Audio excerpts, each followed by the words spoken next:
Yes, yes, yes. Welcome back, ladies and gentlemen. It's your boy Carcino here, and we're talking about the movie The Mule, starring Clint Eastwood, written and directed by Clint Eastwood. I think it's written and directed by Clint Eastwood. Don't hold me to that. Uh, the Mule is actually a great accomplishment of film and everything attributing to it, meaning that the look of the film reminds you of Gran Torino. The character Clint Eastwood plays makes you believe it's the same movie that he played years prior. And basically, the attitude is that he's a guy that's outside of. He's a guy that's past his prime, but time has passed him by. He's wasted the majority of his life not really bonding with his family. So he's pretty much isolated himself from everything, focused on his business and everything. And now that his business is failing because of modern technology, he's forced to look elsewhere to make revenue. And once he gets an opportunity to drive, uh, drugs from state to state, they call those guys mules, like drug mules. Their job is to drive and push drugs across the country and take that risk. And by him not having a ticket, never had a ticket, never been pulled over, he was the perfect candidate to be in a drug mule and was one of the best to ever do it because of his age. All he had to do was drive.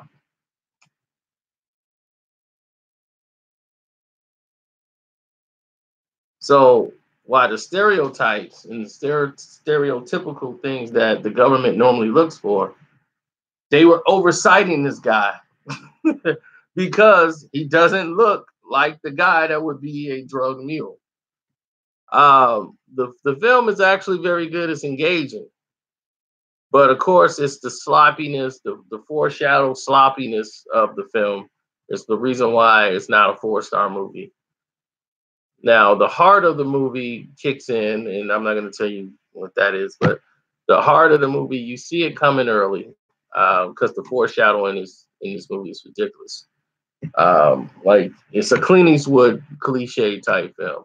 If you're used to Clint Eastwood's style of directing and writing process, it's a lot of foreshadowing. you know, Clint Eastwood is the kind of guy that movie that probably should have got it was Spider-Man Into the Spideyverse, but yes, so there's been plenty of four-star movies I gave, plenty of them. I gave 4 stars to Infinity War. I think I did. I gotta go back and check it, but I think Infinity War got 4 stars. I know Star Wars: The Last Jedi got 4 stars for me, even though I probably should have been 3.5,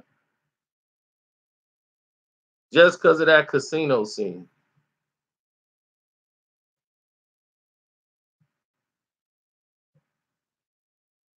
It's a lot of movies. La La Land got 4 stars for me.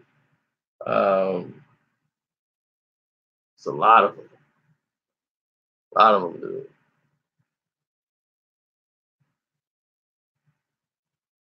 So I gave this movie 3 stars out of 4.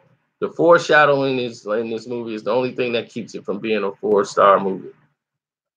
This is based on a true story. I think it happened in Peoria, Illinois, which is not that far from here. Doing doing drug runs for the Mexican cartel.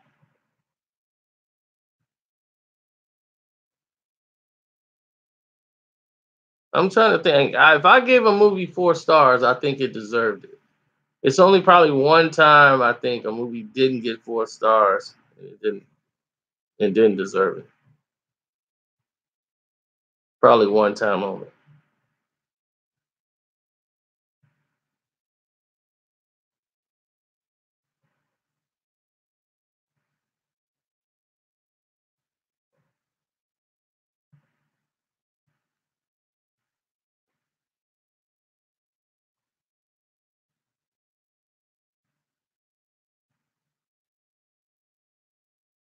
I think I've done that before. I think I went and saw a movie again and said, "Man, I probably didn't give it the rating I should have, or probably could have gave it an extra star."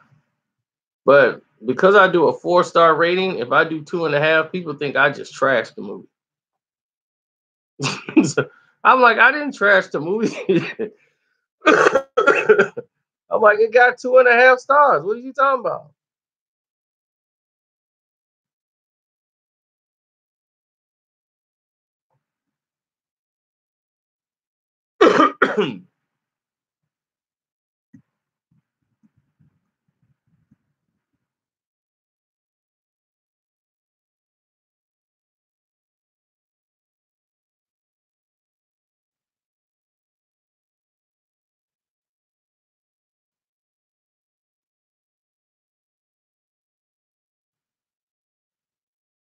Yep. So the movie is about, I'll say about an hour and 45 minutes. Not a real big budget for this one.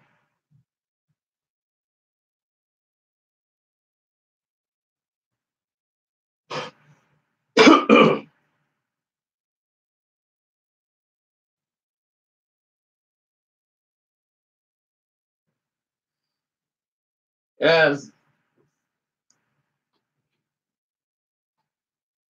Clint Eastwood's style of directing and the tone of the film seems to take the same precedence. He seems to be a man torn from his family in every single movie. Trouble with the Curve, Gran Torino, this one, The Mule. In his later years, he's become the grumpy old man who's outside of his time, who probably was a racist in his day. He's not really trying to be. He just accidentally stated things that's not cool no more.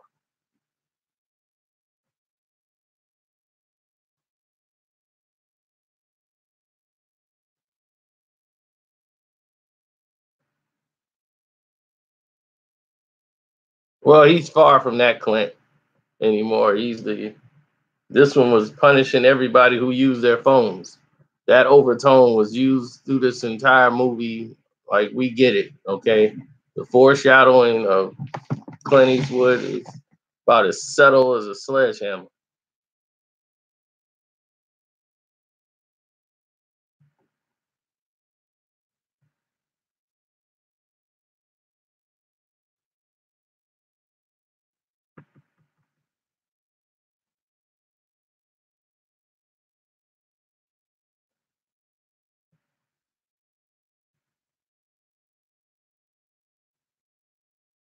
Well, I don't think there'll be the Mule part two. Let's just say that. But it's a good movie. It's engaging. You won't be looking at your phone while you're watching it. So, yeah, it's definitely a good watch.